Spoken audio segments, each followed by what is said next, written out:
మత్తయి రాసిన సువార్త 16వ అధ్యాయము 1వ వచనము. అప్పుడు పరిసయ్యులును సద్దూకయ్యులును వచ్చి ఆయనను శోధించుటకు ఆకాశము నుండి ఒక సూచక క్రియను తమకు చూపుమని ఆయనను అడగగా ఆయన ఇట్లనెను. 2వ వచనము. సాయంకాలమున మీరు ఆకాశము ఎర్రగా ఉన్నది కనుక వర్షము కురియదనియు. 3వ వచనము.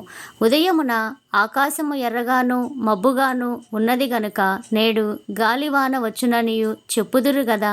మీరు ఆకాశ వైఖరి వివేచింపనెరుగుదురు గాని ఈ కాలముల సూచనలను వివేచింపలేరు. 4వ వచనము. వ్యభిచారులైన చెడ్డతరము వారు సూచక క్రియ నడుగుచున్నారు. అయితే యోనాను గూర్చిన సూచక క్రియే గాని మరి ఏ సూచక క్రియ అయినా వారికి అనుగ్రహింపబడదని వారితో చెప్పి వారిని విడిచి వెళ్ళిపోయెను. 5వ వచనము. ఆయన శిష్యులు అద్దరికి వచ్చి రొట్టెలు తెచ్చుటకు మరచిరి. 6వ వచనము. అప్పుడు యేసు చూచుకొనుడి, పరిసయ్యులు సద్దూకయ్యులు అను వారి పులిసిన పిండిని గురించి జాగ్రత్త పడుడని వారితో చెప్పెను. 7వ వచనము. కాగా వారు మనము రొట్టెలు తేనందున గదా ఈ మాట చెప్పెనని తమలో తాము ఆలోచించుకొనుచుండిరి. 8వ వచనము. యేసు అది ఎరిగి అల్ప విశ్వాసులారా, మన యొద్ద రొట్టెలు లేవని మీలో మీరెందుకు ఆలోచించుకొనుచున్నారు? 9వ వచనము. మీరింకనూ గ్రహింపలేదా?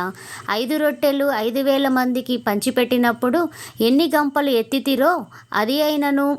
10వ వచనము. 7 రొట్టెలు 4,000 మందికి పంచిపెట్టినప్పుడు ఎన్ని గంపలు ఎత్తితిరో అది అయినను మీకు జ్ఞాపకము లేదా? 11వ వచనము. నేను రొట్టెలను గూర్చి మీతో చెప్పలేదని మీరెందుకు గ్రహింపరు?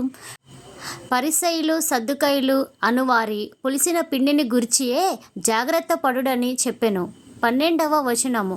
అప్పుడు రొట్టెల పులిసిన పిండిని గూర్చి కాదు గాని పరిసయ్యులు సద్దూకయ్యులు అనువారి బోధన గూర్చియే జాగ్రత్త పడవలనని ఆయన తమతో చెప్పెనని వారు గ్రహించిరి. 13వ వచనము. యేసు ఫిలిప్పుదైన కైసరయ ప్రాంతములకు వచ్చి మనుష్య కుమారుడెవడని జనులు చెప్పుకొనుచున్నారని తన శిష్యులను అడగగా 14వ వచనము. వారు కొందరు బాప్తీసమిచ్చు యోహాననియు, కొందరు ఏలియా అనియు, కొందరు ఇర్మియా అనియు లేక ప్రవక్తలలో ఒకడనియు చెప్పుకొనుచున్నారనిరి. 15వ వచనము.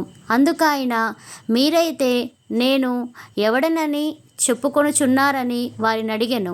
16వ వచనము. అందుకు సీమోను పేతురు, నీవు సజీవుడగు దేవుని కుమారుడవైన క్రీస్తువని అభిషిక్తుడని అర్థము చెప్పెను. 17వ వచనము. అందుకు యేసు, సీమోను బర్ యోనా, నీవు ధన్యుడవు, పరలోకమందున్న నా తండ్రి ఈ సంగతి నీకు బయలుపరచనే కానీ నరులు రక్తమాంసములు నీకు బయలుపరచలేదు. 18వ వచనము. మరియు నీవు పేతురువు, ఈ బండ మీద నా సంఘమును కట్టుదును, పాతాళలోక ద్వారములు దాని ఎదుట నిలువనేరవని నేను నీతో చెప్పుచున్నాను. 19వ వచనము. పరలోక రాజ్యము యొక్క తాళపు చెవులు నీకిచ్చెదను. నీవు భూలోకమందు దేన్ని బంధించుదువో అది పరలోకమందును బంధింపబడును, భూలోకమందు దేన్ని విప్పుదువో అది పరలోకమందును విప్పబడునని అతనితో చెప్పెను. 20వ వచనము.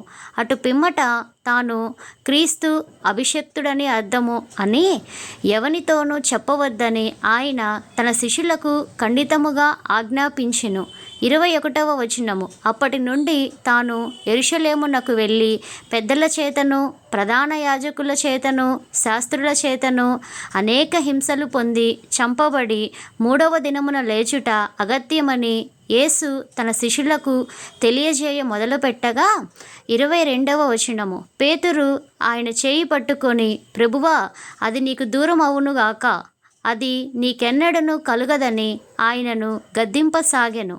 23వ వచనము. అయితే ఆయన పేతురు వైపు తిరిగి, సాతానా, నా వెనుకకు పొమ్ము, నీవు నాకు అభ్యంతర కారణమై ఉన్నావు, నీవు మనుషుల సంగతులనే తలంచుచున్నావు గాని దేవుని సంగతులను తలంపకయున్నావని పేతురుతో చెప్పెను. 24వ వచనము.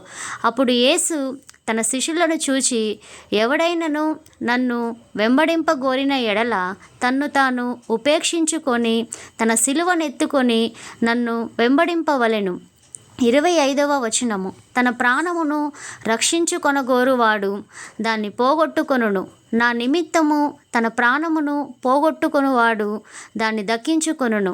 26వ వచనము. ఒక మనుష్యుడు లోకమంతయు సంపాదించుకొని తన ప్రాణమును పోగొట్టుకుంటే అతనికేమి ప్రయోజనము? ఒక మనుష్యుడు తన ప్రాణమునకు ప్రతిగా నేమి ఇయ్యగలడు? 27వ వచనము. మనుష్య కుమారుడు తన తండ్రి మహిమ గలవాడై తన దూతలతో కూడా రాబోవుచున్నాడు. అప్పుడు ఆయన ఎవని క్రియల చొప్పున వానికి ఫలమిచ్చును. 28వ వచనము.